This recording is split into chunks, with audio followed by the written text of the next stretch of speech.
Sebelum kita mulai kegiatan kita pada sore hari ini, mari kita siapkan hati untuk berdoa. Dalam nama Bapa dan Putra dan Roh Kudus. Amin. Bapa yang Maha Kuasa, kami bersyukur dan berterima kasih kepadamu karena pada sore hari ini Engkau telah mengumpulkan kami di tempat ini. Kami mohon semoga kegiatan kami pada hari ini berjalan dengan baik sesuai dengan kehendak. Engkau kami puji kini dan sepanjang masa. Amin. Dalam nama Bapa dan Putra dan Roh Kudus. Amin.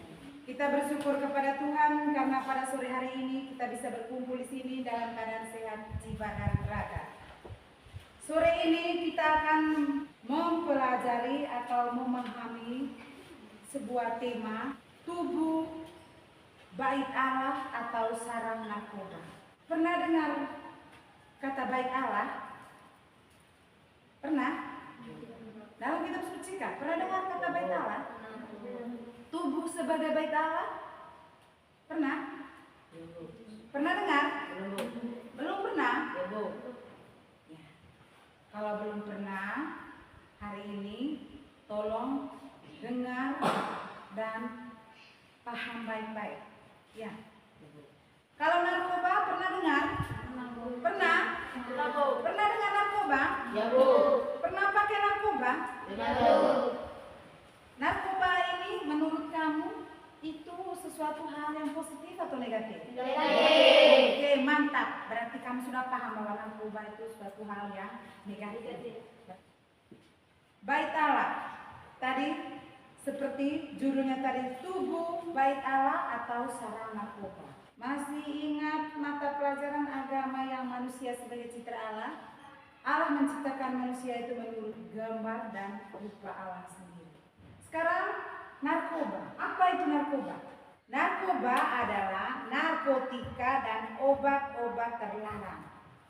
Kalau nafsa itu kepanjangannya narkotika, psikotropika, dan zat-zat yang berbahaya bagi tubuh. Tubuh kita sedemikian pentingnya sehingga Tuhan menyebut bait Allah, bait suci Allah. Itu nanti lihat di bacaan 1 Korintus bab 3 ayat 16 sampai 17. Ya. Tetapi kenyataannya ini menjadi sulit untuk dinyatakan ketika tubuh dirusak oleh nafsa. Apa tadi nafsa? Narkotika, psikotropika, dan obat terlarang. Kekudusan tubuh hanya bisa dijaga oleh perbuatan baik dan hati yang tulus. Nafsa menjadi tantangan untuk kekudusan itu. Mampukah kita mempertahankan kekudusan bait Allah itu? Ini yang menjadi tanggung jawab kita sebagai pengikut Kristus. Sekarang coba buka di kitab suci Korintus bab 1 Korintus bab 3 ayat 16 sampai 17. Ya. Saya minta satu orang yang untuk baca. Bacaan dari 1 Korintus. Tidak tahukah kamu bahwa kamu adalah bait Allah, bahwa Roh Allah diam di dalam kamu. Jika ada orang yang membinasakan membinasakan bait Allah, maka Allah akan membinasakan dia. Sebab bait Allah adalah kudus dan bait Allah itu ialah kamu. Mari kita tepuk tangan untuk Kakak Aurel. Tubuh adalah bait Allah. Oleh karena itu tubuh kita adalah kudus. Ya. Kalau ditanya kenapa tubuh kita disebut kudus? Karena merupakan bait Allah. Tadi kita sudah dengarkan bersama-sama bacaan dari 1 Korintus bab 3 ayat 16 sampai 17 dan bab 6 ayat 19 sampai 20. Kekudusan tubuh seorang manusia merupakan sebuah fakta yang tidak dapat dipungkiri. Sebab dalam kitab Kejadian Allah sendiri yang telah menciptakan bait adanya yang istimewa kemudian disebut manusia.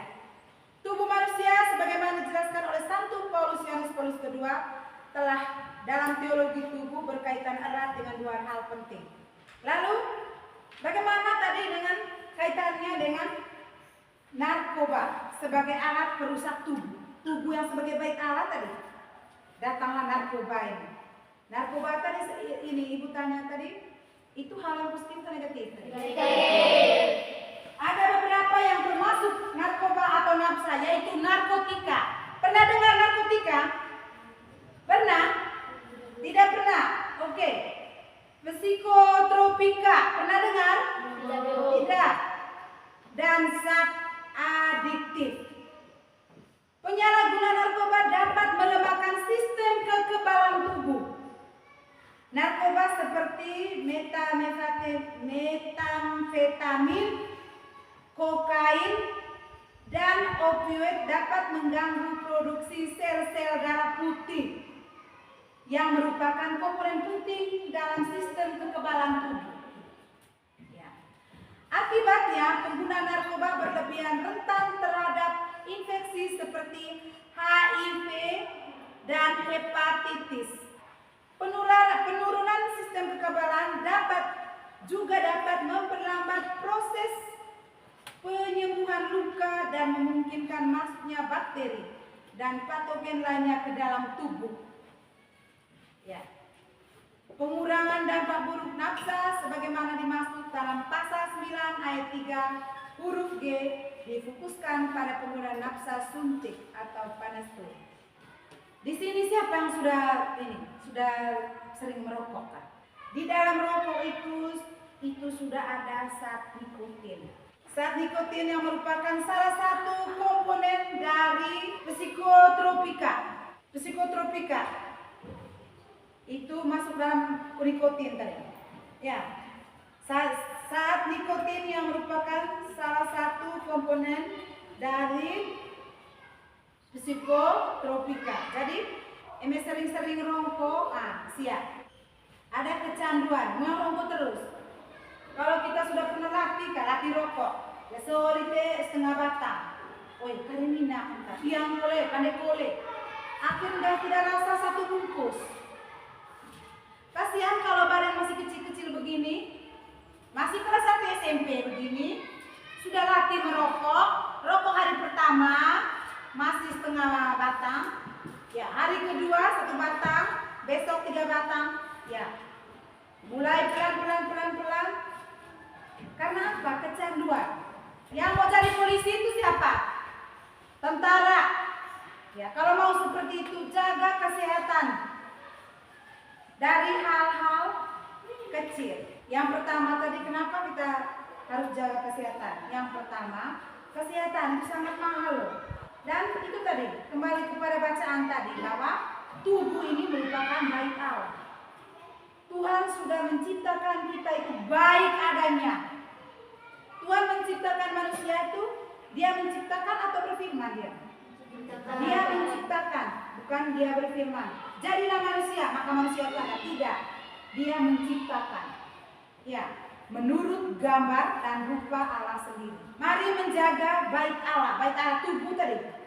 Citra Allah yang luhur adalah sebuah kebanggaan bagi kita manusia. Jadi semua ciptaan lain itu di bawah kuasa manusia, tapi bukan berarti kita buat sebenar-benarnya. Kekudusan tubuh kita merupakan sebuah berkat penebusan oleh Yesus. Oleh karena itu, jangan biarkan bait Allah yang kudus ini menjadi sarang narkoba yang menghancurkan. Adik-adik sekalian, saya juga mengajak untuk menjadi pewarta bagi sesama. Kehadiran adik-adik sebagai saudara-saudari, sahabat, teman, atau kenalan merupakan gambaran penutusan Yesus bagi adik-adik untuk menyelamatkan orang lain. Jadi, maka mulai hari ini kalian harus bisa menjadi pewarta bagi orang lain. Ya, pertemuan kita sampai sore hari ini, mari kita tutup dengan doa. Saya minta doa permohonan 3 orang dalam nama Bapa dan Putra dan Roh Kudus.